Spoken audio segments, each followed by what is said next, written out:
real daily talk.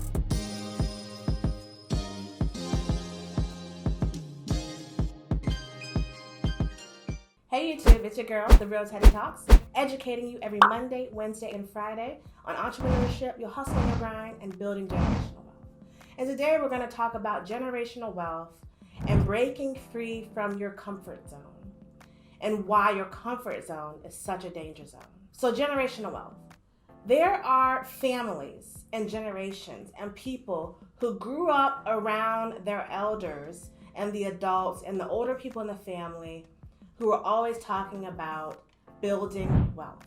Whether they were talking about investing in real estate, the stock market, franchises, whatever that may be, entrepreneurship, it was just ingrained in their family. It talks about it at the dinner table. It talks about it among social gatherings. And they're in these networks of people who grew up with generational wealth and perpetuated the generational cycle of generational wealth building.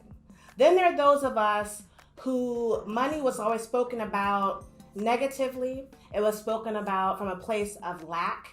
And it was also spoken about from a place of never really attaining what you really want, or being some kind of hope or wish or dream, or it could only be achieved through hitting the lotto or something crazy like that, gambling or something like that. So there's two completely different mindsets. And however you grew up, you are inculcated in that thought process, and it would take an act of true will and strength for you to break out of it. But I need you to break out of your comfort zone, because if you're watching this video, chances are good you grew up on the end that I grew up, where money wasn't really discussed in a wealth building capacity. And who would have known, had at the age of 20 or 21 or 17 when I first joined the military, had I just start putting away $500 a month. And it sounds like a lot, right? But if you grew up knowing that that was the magic number and you needed to start with that, and if you put $500 a month away every month for 10 years, you would have tens of thousands of dollars, if not hundreds of thousands of dollars every decade. And once you build the first 100,000, it would take you about 2/3 as long to build the next 100,000, and then half as long to build the next 100,000. And all of those things just weren't discussed. So money will be making money, will be making money. So if you're like me, you need to think and be active in your engagement when it comes to wealth building. And it's not too late. It's never too late. Don't worry about mistakes you made in your 20s. Don't worry about mistakes you made in your 30s. And don't worry about mistakes you may still be making in your 40s.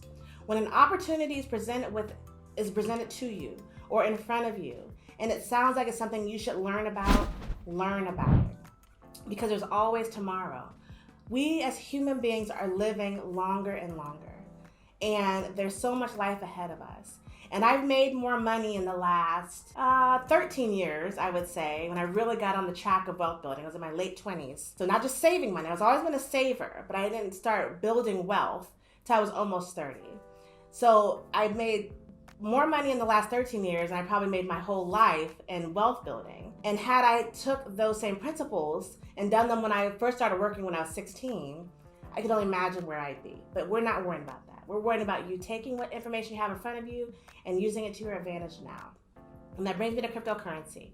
I still get questions and people concerned about cryptocurrency and its validity and its ambiguity and its learning curve and volatility, and that's all fair. I was listening to my husband describe cryptocurrency to his uncle, who's got to be in his 70s, and it was a very interesting conversation to eavesdrop on, because his uncle was just asking very valid questions of a person who grew up in a day and age where cash is king. And he didn't understand, number one, what digital cryptocurrency was. How do you get it? What are you investing in? What value it really has? How do you take it back out of the market when you want it?